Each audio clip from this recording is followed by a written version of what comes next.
Hey, what's up? It's another quick episode of Watch You Strappin.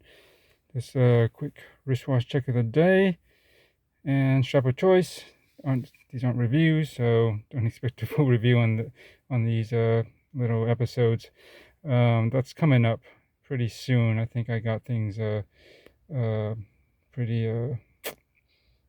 how do you call it, honed in terms of the experience and the movement and how it's going with the performance and all that. Anyways, today it's the Zodiac Super Sea Wolf, as you can see, 53 Skin Blue. This is a Hodinky shop exclusive, so that means you can only get it from there. It's not a limited edition per se. I don't think they have a disclosed number of units they're producing, but you can only get it from there, so it's still kind of limited to how and where you can get these, and I guess by how many, but who knows, right? Anyways, it's really nice. It's all blue, um, and we'll get into the watch more later. Um, I gotta do a quick update on the video, on another video. I guess I'm gonna make probably later tonight. Um, as you might have known, I regulated this watch recently, and it's running pretty good. I have to check it, but so far it's been pretty consistent at plus 1.5 or maybe just under that seconds per day, which is certainly better than the plus 11 or 12 that it came in out of the box. And although that's not actually all that bad, but what I'm used to, that's a bit high. I wouldn't want to go over usually between plus 4 and plus 6 seconds a day. And I did regulate it once, and it did get about plus 6 pretty solidly, plus 6 seconds per day. But I thought I could do better, so I went back in and just tweaked it just a little bit more. And I kind of did a video and talked about that. Uh, so check that out if you're interested. It's not all that interesting to watch, but just kind of go through the process of I'm just kind of talking and go through the process of what I did to and why I did what I did to hone it in and see how the effects are. And it seems like it worked out pretty good. I'm gonna probably put this back on the time graph just to compare where I left it after I just adjusted it, and what it's showing after it's been on the wrist for some time, and in comparison to that, so see if there's any change actually from where I last left it after I adjusted, and additionally, what the readings are showing me as opposed to what I'm actually getting in practice and then usage on the wrist. Could be interesting just to see, like, because most of the time it's not going to match up. Like if I'm getting plus 1.5 seconds per day, I don't believe it's actually going to show that on the time graph. It's going to go show some other value or reading, and that's fine. And maybe it is like that in that static position, dial side up or down, because usually I'm adjusting with the movement up, right, with the case back up. Whatever it may be, it's not going to be actually 100% match up to what I'm actually getting according to the apps that I'm using to record and measure my accuracy.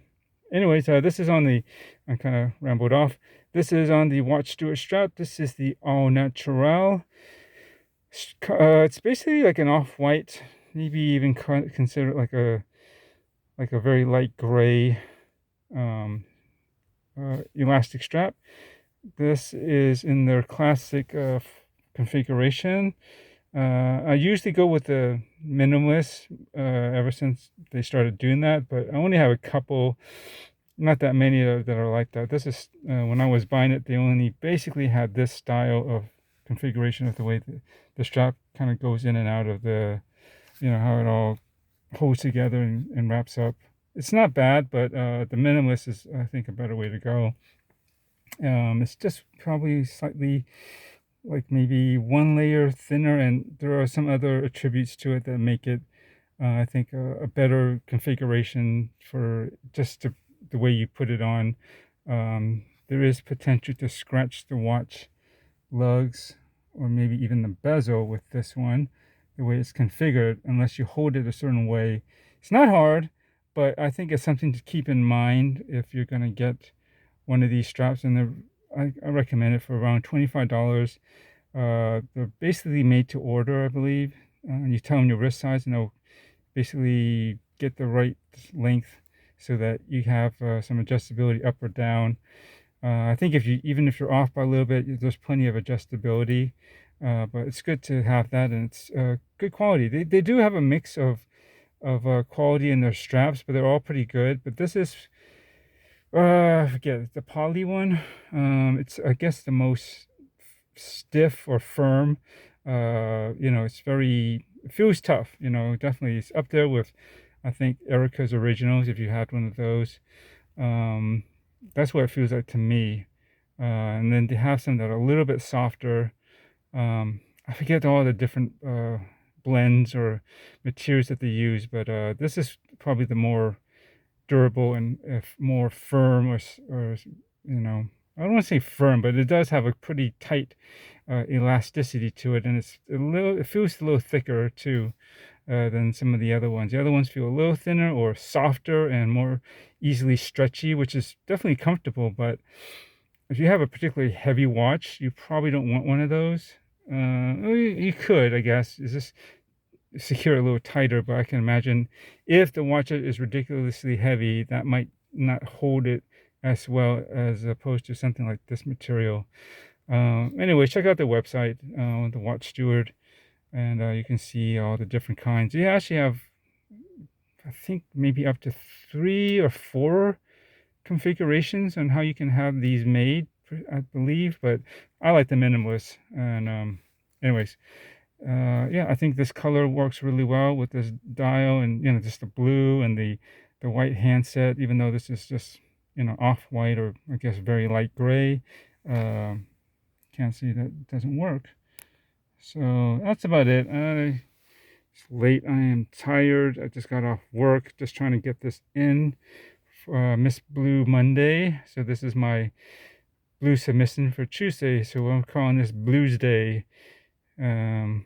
Wristwatch check, whatever. So anyways, have a good one, and I'll see you in the next. Bye.